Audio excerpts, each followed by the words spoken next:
Hi guys, welcome back to my channel. If you're new, please like, share and subscribe. If you're returning subscriber, most definitely welcome. So Drip Owner Lekau faces eviction over unpaid rent. The businessman and his family first eviction from a luxurious villa at Waterfall Estate due to his failure to pay monthly rentals as stipulated in the lease agreement. The villa is somewhere in Midrand, close to Waterfall Mall. The court papers revealed that he was required to pay 35,000 rand every month, but he stopped making payments in November and December 2023, leading to arrears of about 100,000 rands. As if it was not enough, the flamboyant businessman, who is known for flaunting his possessions and parading his overseas travels, had his son thrown out of school after he failed to pay school fees for several months. I don't know if it's the divorce that is causing all this, because it's about to be finalized anyway.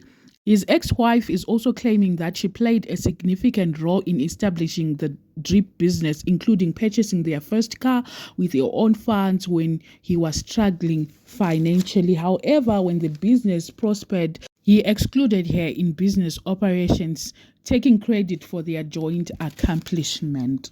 I'd like to believe that it's just a bad season for him, because his divorce is also about to be finalized and drip liquidation is almost complete as well. And there are rumors that he's not paying his employees.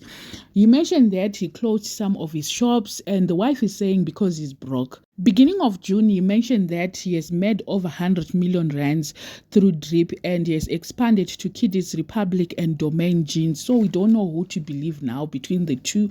But I would like to say, if you are failing to do the basics that you're supposed to do, there's something, where there's smoke, there's fire. To me, I think there's an element of truth in all these things. So it's also reported that he's failing to pay his employees. They are not being paid, and some of them, they are being paid but not enough. He mentioned that he also closed some of the shops and he is in arrears. He's owing a lot of most. Those that he closed, those shops that he closed, he's actually owing rent to them, to those owners. And lastly, the pop-up store that he opened there, election, it was also robbed over the weekend, and everything that was there was looted. So it's just bad for the guy, I guess.